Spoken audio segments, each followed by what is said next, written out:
Hello friends, I'm Joseph, coming to you from the archipelago of Gothenburg. I'm looking out over the ocean and it's bright and it's 1 a.m. So it's still bright or already bright, I don't know.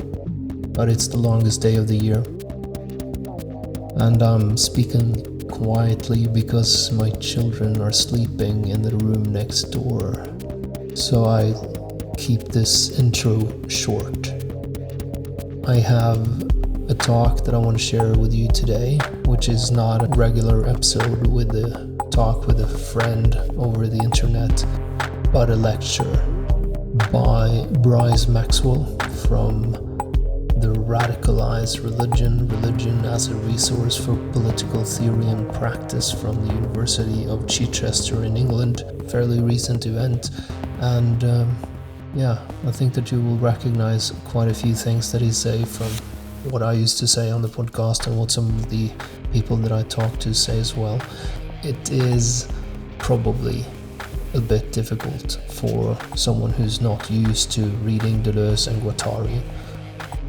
But if you find this difficult but still find it interesting, know that Bryce and I will talk on the podcast after the summer. This is the second from last episode for this season.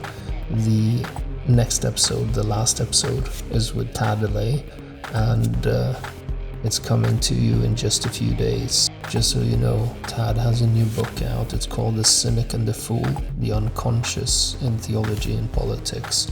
It's awesome. So, that's coming soon.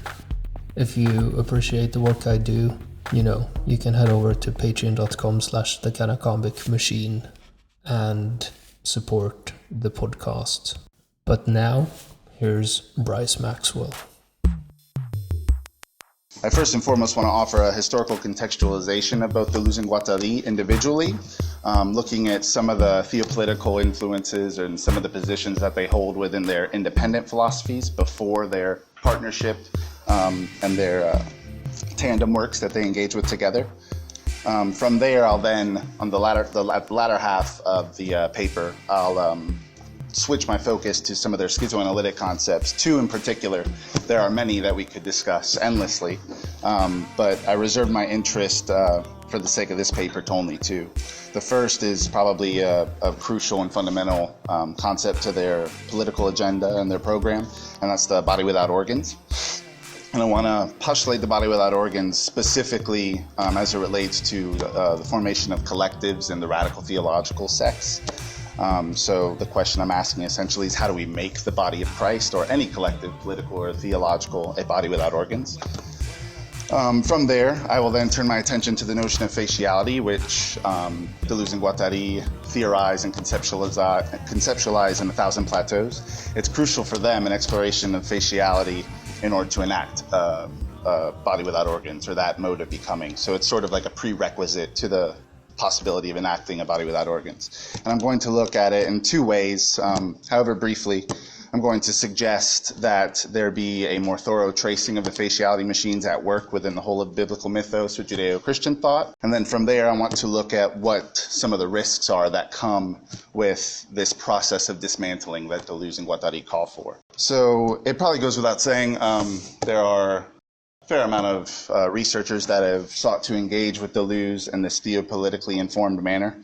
One of them is here with us today. But additionally, Laurent Schultz's work is quite important towards advancing matters here, and Clayton Crockett's reading of Deleuze is important as opposed to Alain Badiou's. I just kind of wanted to put that there, that there's already precedent established to some degree with a religious or theopolitical mobilization of his work. And so I won't go into detail too much about some of these notable influences that make their way into the Deleuzian framework. I could spend all day talking to you about his use of Nietzsche's eternal return, or his engagement with Whitehead's analysis of the event. That could take up a good 20 minutes all by itself, but I'll just go ahead and list them and hope that's sufficient, at least maybe to spark conversation later. But I do want to acknowledge and look at specifically an underlying initiative that is present in Deleuze's work and as early as in difference and repetition. So a fundamental initiative in Deleuzian philosophy undoubtedly informed by Nietzsche, Whitehead, Bergson, and Jung, is this attempt or this call to bring about simultaneously both the death of God and the dissolution of the self. Deleuze enumerates it numerous times throughout Difference and Repetition, and I'll quote him at length here just because I think it conceptualizes and gets to the essence of what Deleuze is trying to get at. He says, I quote, that the oneness and identity of the divine substance are in truth the only guarantee of a unique and identical self. God is retained so long as the self is preserved. Finite synthetic self or divine analytic substance, it amounts to the same thing. And I put emphasis here on this last sentence in the quote. Deleuze goes on to also say, that is why the man-God permutations are so disappointing and do not advance matters one step. So for those who are familiar with death of God theology or the radical theology employed by those by Altizer or popularized probably by Zizek and his Puppet and the Dwarf, one can obviously see here the extent to which Deleuze's view might be incompatible with a death of God theology that takes the incarnation in its most literal and serious sense. Although I do think Deleuze is overlooking here the potential of the man-God permutation as a prototype and the political implications that might have. But at the same time, I think Deleuze is also his skepticism is well-founded. I think what we're getting at here in Deleuze, some 50 years ago, is that which foreshadows the very problem that I would say plagues radical theological movements today, which is namely, there's this fear of the return of a more esoterically functioning God image, or the resuscitated big other, that despite being negated or combated explicitly on a conscious level, manages to rear its head in the unconscious, still pulling the strings of behaviors and ideation and so on and so forth.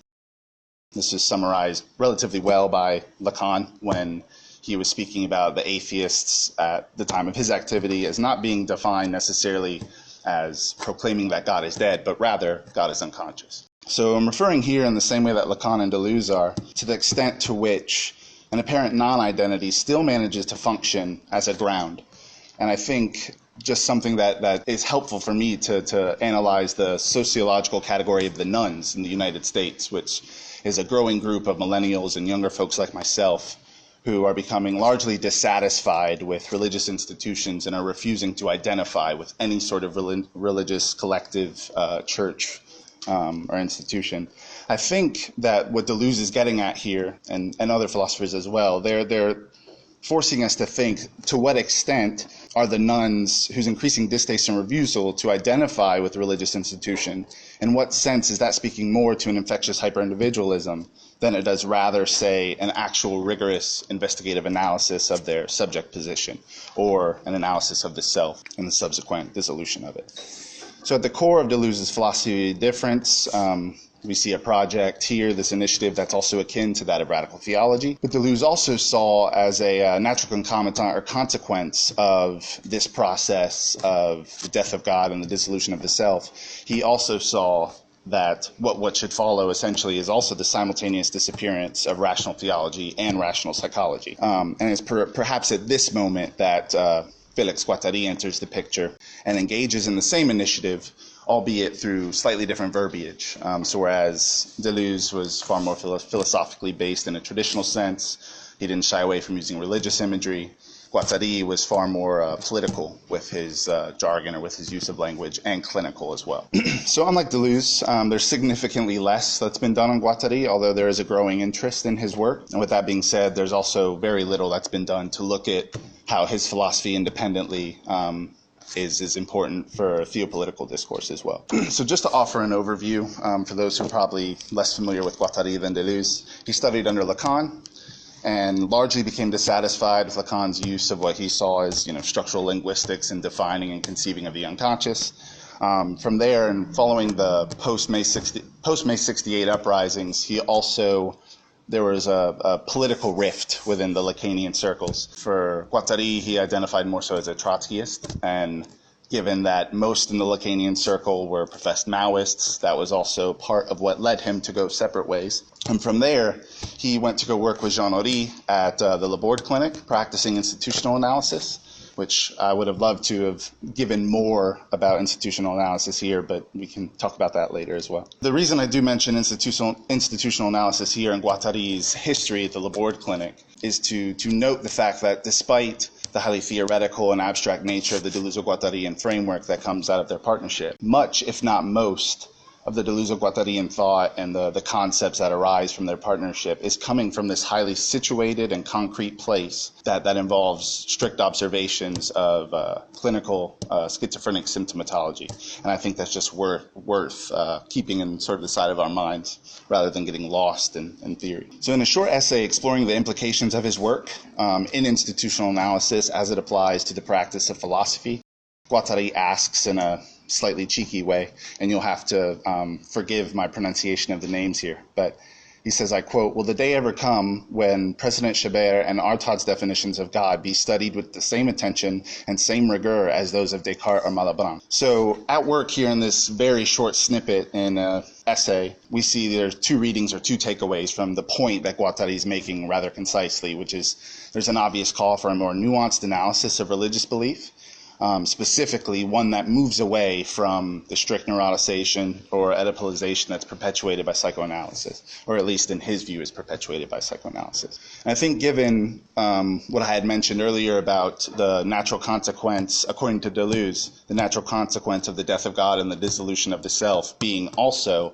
the simultaneous disappearance of irrational psychology and irrational theology, I think here this is what Guattari is calling for rather explicitly, advocating instead for a schizophrenic mode of theology, or say a schizophrenic mode of psychology, which instead takes the psychoses as the necessary core or meta model for theorizing and action. And just as an aside, for Guattari, there was an emphasis on the permeable boundaries between assemblages or collectives.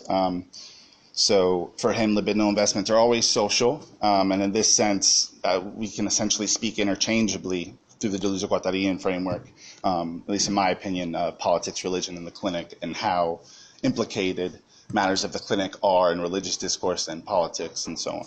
I'm now going to move into the second half of the talk, which is going to attempt to at least briefly introduce and encourage an engagement with the concepts that Deleuze and Guattari developed in tandem. So the first thing on the list is the body without organs. The concept of the body without organs is traceable as early as Deleuze's Difference in Repetition. We see him postulating a larval subject on his reflections on the topic of embryology.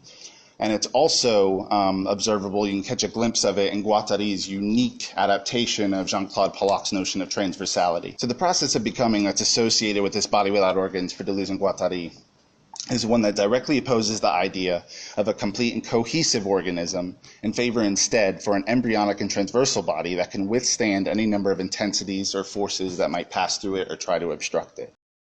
Put rather concisely by Anne Savognard, a French philosopher who specializes in Deleuze and Guattari, she says, I quote, that Deleuze and Guattari contest the organic vision of the body centered on its organs and instead insist upon becomings that are virtual, inorganic, and informal, end quote. Such a thing to notice here, though, is that despite Deleuze and Guattari making such a contestation, this doesn't result to a naive, wholesale denial of the purposes or function of the organism or an organ. But instead, their view is a certain adaptation of the Kleinian notion of partial objects, and they're encouraging a view that sees these organs as partial objects instead of, say, as structural or foundational, as the phallus might be in the Lacanian and Freudian sense. So it's with all of this being said that for me, the way I read the emergent church and the decentering practices of Peter Rollins, I see their same attempts to form collectives as essentially an attempt to also enact the body without organs on a collective scale.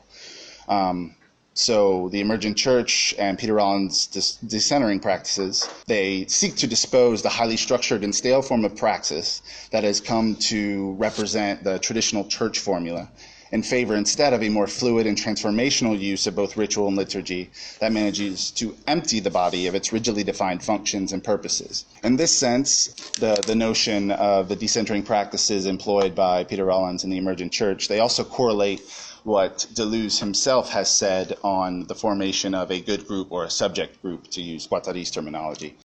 So I'll quote Deleuze here. Deleuze says that a subject group is defined by coefficients of transversality that ward off totalities and hierarchies. They are agents of enunciation, environments of desire, elements of institutional creation, and it's through their very practice they ceaselessly conform to their own limit of their nonsense, their own death or rupture. And as such, to enable such a mode of becoming on a collective sense and even on a molecular individual sense, and almost perpetual sort of rearticulation is necessary, whether you want to conceive of that in the Laclauian sense or in the Trotskyite sense of a necessary permanent revolution, so to speak. In the same way does the creation or formation of a religious or political collective in order to ward off certain significations and subjectivities and to ward off these totalities and hierarchies.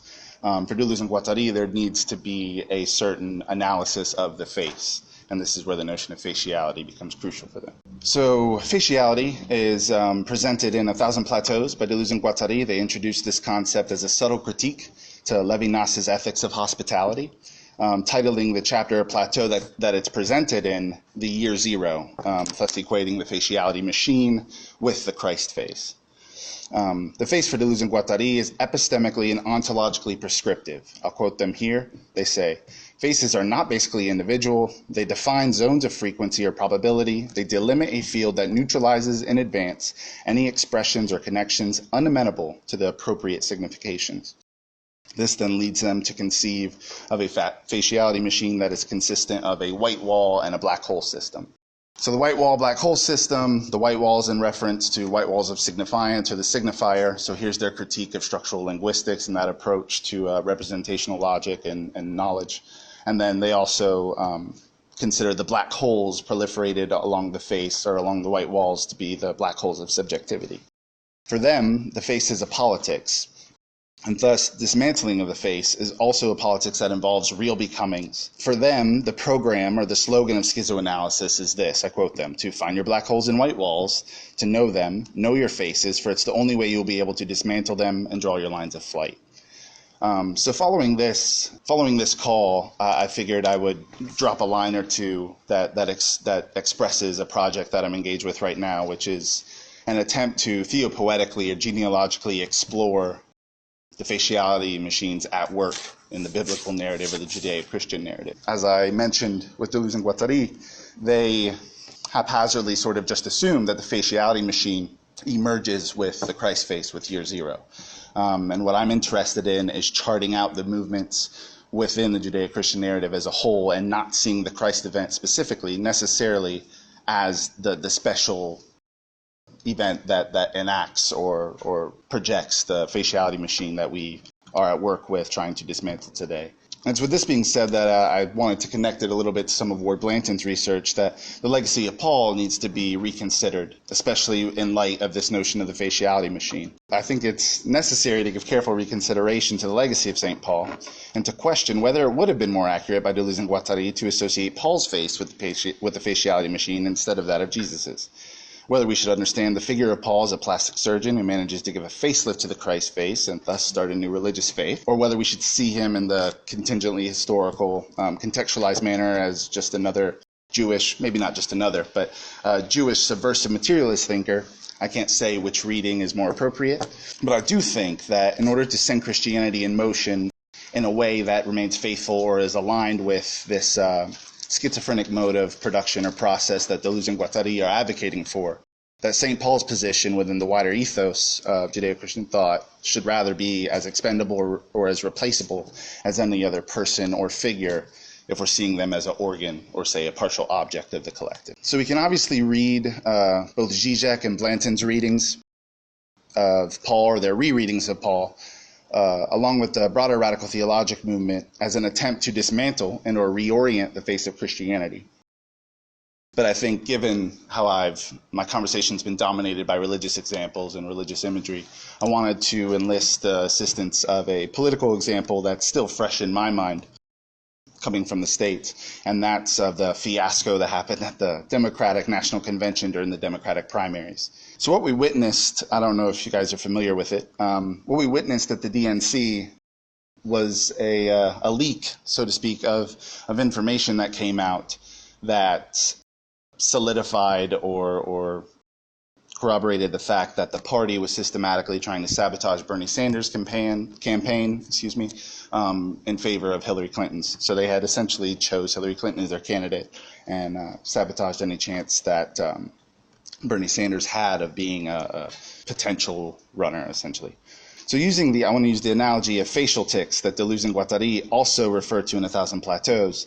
I think we can see, in a sense, how Sanders, the way in which he withheld his endorsement from Hillary Clinton, it further delayed the possibility of the left reorienting or of Bernie Sanders being able to reintroduce new and unique forms of faciality traits that weren't amenable to the proper significations or subjectivities. And instead of seeing a convulsive tic, which is something that's more violent, characteristic of Tourette syndrome, and it's highly visible and obvious that it's happening, instead what we got was a Bernie Sanders who distanced himself from inciting any more antagonism or tension within the party. And we got a tonic tic, which is something that is far more gradually worked through.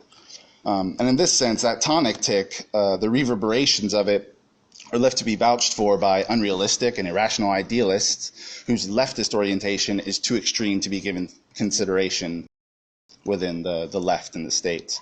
And I think this, just to sort of act as an aside and to also foreshadow a talk that I know we're going to have later today on activism and extremism and the difficulty that we have in sort of differentiating or discerning which is which and how to classify them ethically and morally. I think it's worthy at least to mention it, the extent to which, at least for me, most transformational actions present themselves as naturally sort of extremist from the get-go. But there's still this issue with the inadequacies of activism, that activist movements that are easily appropriable, but then there's also the danger of far more violent forms of extremism that we have to come into contact with. I won't say much more about it because I'm sure we'll discuss it later in the talk, but I just wanted to mention it here. Instead, I think even more worthy of mention is the disheartening fact that there's no guarantee that the particular object that you are using to draw your line of flight, there's no guarantee that it is exclusive to that aim. So as we saw clearly, and once again referring back to US politics, we saw it clearly in the varied uses of populist discourse between both Trump and Sanders, and this is hearkening back to the conversation we were having earlier about populism. So whereas the former, Bernie Sanders' employment, was more characterized by its deterritorializing intensity, and that its expression remained unamenable to the appropriate significations of the left. In the latter case with Trump, what we witnessed was a reterritorialization of the face of the right. Trump's expression, although once deemed impossible, in the same sense as Bernie Sanders was as a candidate, it introduced certain faciality traits that were incorporated into the white wall black hole system of the right. And what this, I guess, leads me to say is that dismantling the face is truly no easy task, and more often than not, the costs are quite unpredictable. We don't yet know what a dismantling of the face is truly capable of or what it entails. Just as the clinical schizophrenic titillates between the poles of paranoid obsession and catatonic impotence, so also is the same risk present whenever we attempt to engage and or experiment theologically or politically. Okay. So now that we're reaching the end, and you can likely tell that despite the breadth of topics and concepts that I've explored, I've still somehow managed to skirt the issue of offering any actual solution or answer to the questions that haunt our religious and political affairs today. I think at best I perhaps pointed in a general direction of a path less traveled, down which we may be able to further unpack the politics of religious thought and vice versa. In a not so original way, in alignment with Deleuze and Guattari, I find that it is most necessary to keep these questions open for as long as possible, so that the notion of the impossible might force the very notion of possibility to rupture. Or as Deleuze says on the act of writing, Indifference and Repetition, I quote him, "How else can one write but of those things which one doesn't know or knows badly? It's precisely there that we imagine having something to say. We write only at the frontiers of our knowledge, at the border which separates our knowledge from our ignorance and transforms the one into the other." End quote. This same liminal position, I think, classifies and is characteristic of all acts in general, be they religious, political, or otherwise. As such, desires, rather than being obstructed and are micromanaged to the point of their only temporary dissipation, shall be allowed to proliferate despite the probable potential of a perilous end. There's just far too much at stake. With that being said, I see no way forward to revitalize leftist politics and religious discourse if we have managed already to bureaucratically presume their movements from the outset. Thank you.